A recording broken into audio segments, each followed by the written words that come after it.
السلام عليكم ورحمة الله وبركاته. معاكم أحمد عثمان من قناتكم قناة بوكس تو بوكس وحلقة جديدة من حلقات القناة. في البداية كده نبدأ بالصلاة على النبي ونقول اللهم صل على سيدنا محمد وعلى آل سيدنا محمد كما صليت على سيدنا إبراهيم وعلى آل سيدنا إبراهيم في العالمين إنك حميد مجيد. في البداية كده أرجو من كل اللي هيتفرج على الفيديو يعمل لايك للفيديو وسبسكرايب للقناة ويفعل زر الجرس عشان يوصل له كل الفيديوهات الجديدة اللي بنعملها وننزلها إن شاء الله الفترة اللي جاية.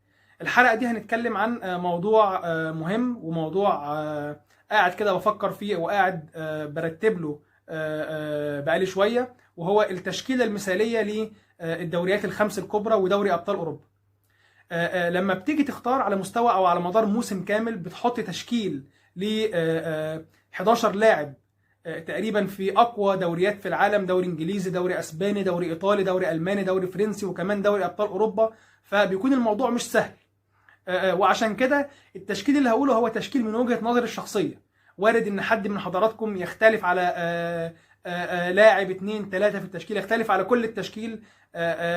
ده شيء طبيعي، ولكن بتكون في عناصر كده مفيش خلاف عليها. يعني في عناصر لا تقل عن 3-4 لاعبين مفيش اختلاف عليهم. في اي حد هيجي يقعد ويحط تشكيل للدوريات الخمس الكبرى عن موسم 2021 2022. والتعليقات عند حضراتكم مفتوحه، اي حد عايز يتناقش معايا في التعليقات يتفضل ان شاء الله، وتكون مناقشه ان شاء الله جيده. ونبدا الفيديو بتاعنا بمركز حراسه المرمى.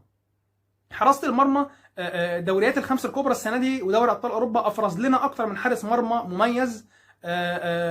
كان في اقتراب في المستوى، لكن اختياري حسمه تقريبا الجزء الاخير من الموسم. بتتكلم ظهر لنا الدوري الانجليزي مثلا، ظهر لنا سواء إيدرسون حارس مانشستر سيتي، او كمان أليسون بيكر حارس ليفربول، وكمان حارس الميلان اللي كان سبب من اسباب تتويج الميلان بالدوري الايطالي بعد غياب 11 عام عن بطولة الكالتشيو. لكن اختياري هو الحارس الاساسي في تشكيلته هيكون تيبو كورتوا تقريبا الموسم ده هو عمل افضل موسم في مسيرته الكرويه من ساعه ما بدا يلعب كوره. تيبو كورتوا عمل الموسم دوت ارقام كويسه جدا، فاز مع ريال مدريد بالدوري الاسباني وفاز مع ريال مدريد بدوري ابطال اوروبا، وكمان كان سبب او جزء اساسي بتالقه في مباريات كتير في البطولات اللي خاضها مع ريال مدريد بالفوز بيها. شفناه في الدوري الاسباني وارقامه كانت ارقام كويسه، ومعدلاته كمان في الكلين شيت كانت معدلات جيده لا باس بيها. على مستوى دوري الابطال تيبو كورتوا عمل مع ريال مدريد مباريات قويه جدا، سواء امام باريس سان جيرمان وامام تشيلسي وكمان امام ليفربول في المباراه النهائيه، واللي كان تقريبا بيلاعب فيها فريق ليفربول بمفرده، وتصدى لاكثر من 3 أو 4 اهداف محققه من محمد صلاح ورفاقه في مباراه النهائي، وكان سبب من اسباب تتويج ريال مدريد بدوري ابطال اوروبا. وعشان كده هختار تيبو كورتوا يكون الحارس الاساسي في تشكيلتي هذا الموسم. ننتقل الى خط الدفاع. اخترت 4 لاعبين. نبدا بالظهير الايمن وهو ترينت الكسندر ارنولد. ظهير ايمن او باك يمين من الباكات اللي ما فيش حد يختلف عليها ان هي الافضل في الكره العالميه في الوقت الحالي. بيقدم مستويات ثابته ومستويات محترمه، مش على مدار الموسم ده، لا ده على مدار موسمين او 3 مواسم سابقه. باك سنه صغير، بتتكلم في معدل صناعه الاهداف عنده عالي جدا. صنع السنه دي في الدوري الانجليزي عمل 12 اسيست في الدوري الانجليزي، وهو تقريبا رقم 2 او المركز الثاني في صناعه اللعب في الدوري الانجليزي. تفوق على لاعبين كبار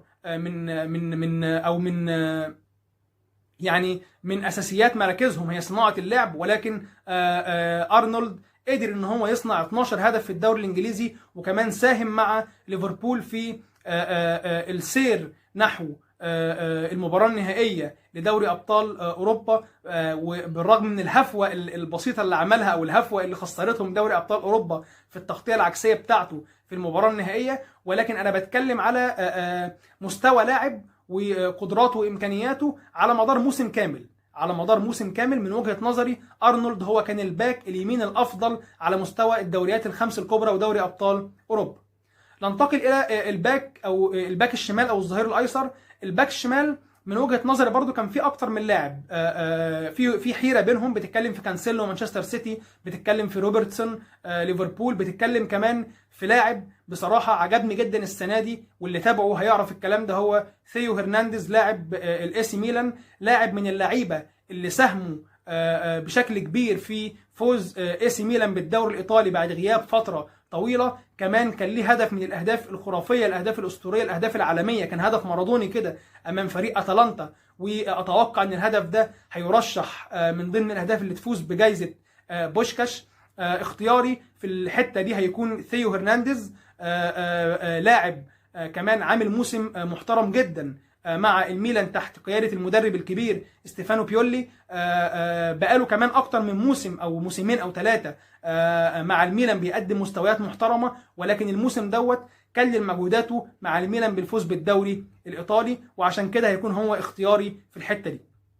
ننتقل إلى قلبي الدفاع. قلبي الدفاع برضو اخترت 2 لعيبة. هنتكلم عن اللاعب الاول وهو فيرجل فان دايك. فان دايك الصخره الدفاعيه القويه جدا لليفربول، لاعب برضو من اللعيبه الافضل في المركز ده والافضل في الحته دي على مستوى العالم كله. بتتكلم في لاعب دفاعيا قوي جدا، صلد دفاعيا، لاعب عمل ارقام محترمه جدا مع فريق ليفربول. لاعب لسه راجع من اصابه قويه الموسم دوت، اصابه الرباط الصليبي. الموسم اللي فات لما غاب عن مانشستر عن فريق ليفربول عفوا، كان ليه تاثير سلبي كبير على دفاع ليفربول. لاعب من اللعيبه اللي غيابهم عن ليفربول بيأثر بشكل كبير وبيعمل ثغرات دفاعيه في دفاع ليفربول، ولما بيكون موجود بيأثر بشكل ايجابي وبشكل جيد جدا على مستوى اداء دفاع خط دفاع ليفربول بالكامل. وعشان كده طبعا هيكون فيرجل فان دايك من ضمن اختياراتي للتشكيله المثاليه للدوريات ال5 الكبرى. اللاعب رقم 4 او اللاعب الثاني في قلبي الدفاع وهو انطونيو روديجر.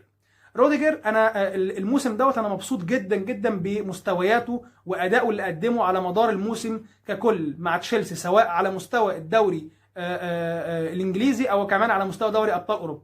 روديجر اللي اتفرج عليه ايام ما كان بيلعب في روما كان مدافع تايه، مدافع ساذج، مدافع بيعمل اخطاء رهيبه واخطاء كارثيه مع روما. انتقاله لتشيلسي كان هو الباب اللي دخل منه لتقديم مستويات كبيره ومستويات مميزه جدا. الموسم كمان اللي لعبه تحت قياده المدرب الايطالي الكبير كونتي قدر ان هو يطور من مستوى روديجر بشكل كبير، قدر يلعب على نقاط ضعف روديجر، وبدأنا نشوف روديجر مدافع من المدافعين الأقوياء على مستوى العالم. كمان كمل المسيرة دي معاه المدرب توماس توخل المدرب الحالي لتشيلسي، وبدأ يقدم مستويات قوية جدا مع تشيلسي السنة دي، ومن وجهة نظري هو واحد من أفضل المدافعين الموجودين في العالم في الوقت الحالي. وكمان عرفنا أن هو انتقل إلى فريق ريال مدريد ابتداء من الموسم القادم، وهيكون إضافة قوية جدا لخط دفاع ريال مدريد. ننتقل إلى خط الوسط. اخترت فيه 3 لاعبين. اللاعب الأول هو لوكا مودريتش. لوكا مودريتش برضه لاعب من اللاعبين اللي محدش يختلف على قدراته وإمكانياته، كونه من أفضل لاعبي وسط الملعب على الإطلاق على مستوى العالم كله. لوكا مودريتش لاعب كده بيكسر القاعده، وهي ان لما اللاعب سنه بيكبر بنقول لا ده مستوياته هتبدا تقل ومردوده هيقل في الملعب، ولكن مع مودريتش الكلام دوت غير تماما. مودريتش كل ما سنه بيكبر بيقدم مستويات جباره، مستويات رائعه مع فريق ريال مدريد. شفناه السنه دي واسهاماته وتمريراته الحاسمه مع ريال مدريد سواء في الدوري الاسباني او كمان على مستوى دوري ابطال اوروبا، وعشان كده كان لوكا مودريتش من ضمن اختياراتي للتشكيله المثاليه. اللاعب رقم 2 في تركيبه وسط الملعب هو اللاعب كيفن دي بروين. كيفن دي بروين برضو نفس الكلام اللي قلناه على مودريتش، هو لاعب مهم جدا في تركيبه جوارديولا مع مانشستر سيتي. لاعب من اللعيبه المحوريه في اداء مانشستر سيتي، لما بيكون فايق مع السيتي بيفرق بشكل كبير. برضو معدله التهديفي وصناعه الاهداف عنده السنه دي كان معدل محترم، معدل لا باس به. كمان توج بجائزه الافضل في الدوري الانجليزي هذا الموسم، رغم اختلافي على تتويجه بالجائزه، ولكن توج بيها. توج مع مانشستر سيتي كمان بالدوري الانجليزي، وكان صاحب فضل في كتير من المباريات ان السيتي يتوج ببطولة الدوري، وعشان كده كيفن دي بروين هيكون واحد من اللاعبين اللي اخترتهم في تشكيلتي لهذا الموسم. اللاعب رقم 3 في تشكيلتي في وسط الملعب وهو رودري. رودري لاعب من اللاعبين اللي انا بشوفهم ليهم مستقبل كبير جدا في منطقة وسط الملعب على مستوى الكرة العالمية. لاعب بيقدم مستويات رائعة، لاعب قدر جوارديولا ان هو يطور من ادائه خاصة من الناحية الهجومية بشكل كبير جدا. لاعب عنده قدرة جبارة على افساد هجمات المنافسين، وكمان بدأ يكون له دور الفترة الأخيرة مع مانشستر سيتي في صناعة اللعب والتحولات الهجومية السريعة من الدفاع للهجوم. قدر ان هو بيأدي الحتة دي مع مان سيتي بشكل كويس جدا وشكل محترم جدا الفترة الأخيرة، وبشوفه هو مستقبل الكرة الإسبانية في الحتة دي على مدار المواسم اللي جاية بشكل عام. لاعب محترم جدا، ولاعب من ضمن التشكيلة أو من ضمن التركيبة الأساسية بتاعتي في وسط الملعب. ومنها ننتقل إلى الثلاثي الهجومي.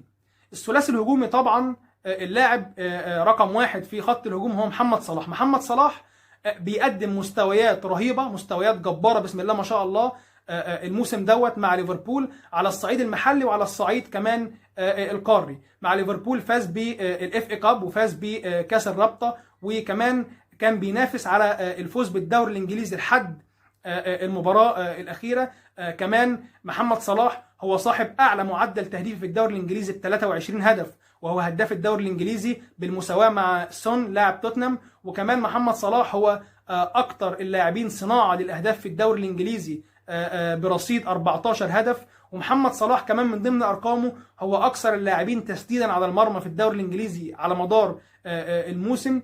محمد صلاح كمان كان من ضمن أو سبب من أسباب وصول ليفربول للمباراة النهائية لدوري أبطال أوروبا، ولو كان معاه جزء من التوفيق أو شوية توفيق كده في المباراة النهائية كان كمان هيكون سبب من أسباب فوز ليفربول بدوري أبطال أوروبا. ولكن الحائط أو السد المنيع في هذه المباراة كورتوا كان ليه رأي تاني، وقدر يمنع الكثير من كور محمد صلاح إنها تخش شباك ريال مدريد في المباراة دي. وعشان كده محمد صلاح برضو واحد من ضمن التركيبة الهجومية للتشكيلة بتاعتي من وجهة نظري عن الموسم المنقضي. اللاعب رقم 2 في التركيبة الهجومية، هنا المركز ده كان عندي حيرة شوية ما بين سون لاعب توتنهام وما بين فينيسيوس جونيور لاعب ريال مدريد. الاثنين لعيبة عملوا موسم قوي جدا. بنتكلم على سون هداف الدوري الانجليزي مع محمد صلاح 23 هدف، كان ليه مردود ايجابي جدا مع توتنهام على مستوى الدوري الانجليزي الموسم دوت. قدر ان هو يساهم في كتير من المباريات ان هو يخلي توتنهام ينهي في المراكز الاربعه المتقدمه في الدوري الانجليزي. وكمان هيلعب الموسم القادم توتنهام بفضل سون في بطوله دوري الابطال. سون كمان من الارقام الفريده اللي عملها السنه دي ان هو سجل 23 هدف في الدوري الانجليزي من غير ولا ركله جزاء، ما سجلش ولا ضربه جزاء من ال 23 هدف، وعمل موسم جيد جدا. اللاعب الثاني اللي كنت في حيره في اختياري في المركز ده وهو فينيسيوس جونيور، برضه عمل موسم كويس جدا مع ريال مدريد سواء على الصعيد المحلي او الصعيد القاري. مسجل مع ريال مدريد في الدوري 17 هدف، ومسجل في دوري ابطال اوروبا 4 اهداف، منهم هدف المباراه النهائيه وهدف التتويج ببطوله دوري ابطال اوروبا السنه دي. فينيسيوس جونيور كمان هو ثالث هدافي الدوري الاسباني برصيد 17 هدف زي ما قلنا. كان ليه اسهاماته على المستوى التكتيكي المستوى الهجومي مع ريال مدريد للفوز بالبطولات دي، وانا ما بين الاثنين اخترت فينيسيوس جونيور للتشكيله الاساسيه بتاعتي عن الموسم ده. اللاعب الاخير في تشكيلتي واللاعب رقم 3 في التركيبه الهجوميه هو كريم بنزيما. كريم بنزيما واحد من اللاعبين اللي تقريبا الموسم ده عمل كل حاجه في الكوره، عمل كل حاجه مع ريال مدريد على مستوى الدوري الاسباني وعلى مستوى دوري ابطال اوروبا. كان هو تقريبا السبب الرئيسي والسبب الاساسي في وصول ريال مدريد لنهائي دوري ابطال اوروبا والفوز بيه بعد تألقه امام باريس سان جيرمان وامام تشيلسي وامام ليفربول في المباراه النهائيه. لاعب محوري، لاعب تقريبا هو حاليا المهاجم الافضل على مستوى الكره العالميه. كريم بنزيما الموسم ده هو هداف الدوري الاسباني برصيد 27 هدف، وهو كمان هداف دوري ابطال اوروبا برصيد 15 هدف. اسهاماته كانت كتير جدا مع ريال مدريد، واتوقع ان هو بنسبه كبيره جدا كمان هيكون هو الفائز بجائزه الافضل في العالم من الفيفا عن الموسم دوت، نظرا لارقامه القويه جدا اللي عملها مع فريق ريال مدريد. وبكده تكون دي تشكيلتي عن الموسم المنقضي للدوريات الخمس الكبرى ودوري ابطال اوروبا. دي من وجهه نظري زي ما قلت، وارد يكون في اختلاف من بعض الناس اللي هيتفرجوا او من بعض الاصدقاء اللي هيتفرجوا على الحلقه، ده شيء طبيعي. التعليقات مفتوحه عند حضراتكم، اللي حابب يتناقش معايا يتناقش معايا، هرد على تعليقاتكم كلكم ان شاء الله. ودي كده تكون نهايه الفيديو. ارجو ان الكل في نهايه الفيديو ما تنسوش تعملوا لايك للفيديو وسبسكرايب للقناه وتفعلوا زر الجرس عشان يوصل لكم كل الفيديوهات الجديده الفتره اللي جايه ان شاء الله. والسلام عليكم ورحمه الله وبركاته.